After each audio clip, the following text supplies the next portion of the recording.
ইরানে যুক্তরাষ্ট্রের সম্ভাব্য স্থল অভিযানের গুঞ্জন চললেও তেহরান এ নিয়ে বিন্দুমাত্র ভীত বা চিন্তিত নয় বলে সাফ জানিয়ে দিয়েছেন দেশটির পররাষ্ট্রমন্ত্রী সৈয়দ আব্বাস আরাগাচি। শুক্রবার ৬ মার্চ মার্কিন সংবাদ মাধ্যম এনবিসিকে দেয়া এক সাক্ষাৎকারে তিনি অত্যন্ত আত্মবিশ্বাসের সঙ্গে বলেন, আমরা মার্কিন স্থলবাহিনীর জন্য অপেক্ষা করছি।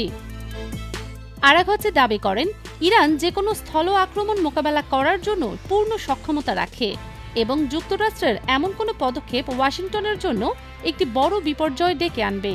তার এই কঠোর মন্তব্য চলমান সংঘাতের উত্তাপকে আরও বাড়িয়ে দিয়েছে বলে মনে করছেন আন্তর্জাতিক রাজনৈতিক বিশ্লেষকরা।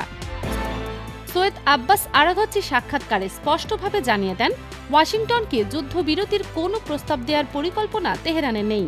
এমনকি গত বছরের জুন মাসে ইসরায়েল ও যুক্তরাষ্ট্রের সঙ্গে যখন ১২ দিনের রক্তক্ষয়ী যুদ্ধ চলেছিল, তখনও ইরান নিজ থেকে কোনো সন্ধি বা যুদ্ধবিরতির কথা বলেনি। আরাগাচির মতে, সে সময়েও হামলাকারী দেশ ইসরায়েলই প্রথম যুদ্ধবিরতির প্রস্তাব দিতে বাধ্য হয়েছিল। তিনি উল্লেখ করেন, সম্প্রতি জেনেভায় পরমাণু কর্মসূচি নিয়ে সংলাপের সময় তারা একটি আসন্ন যুদ্ধের পূর্বাভাস পেয়েছিলেন, কিন্তু ইরান শেষ মুহূর্ত পর্যন্ত পিছু হটার বা কোনো সমঝোতামূলক প্রস্তাব দেওয়ার কথা ভাবেনি।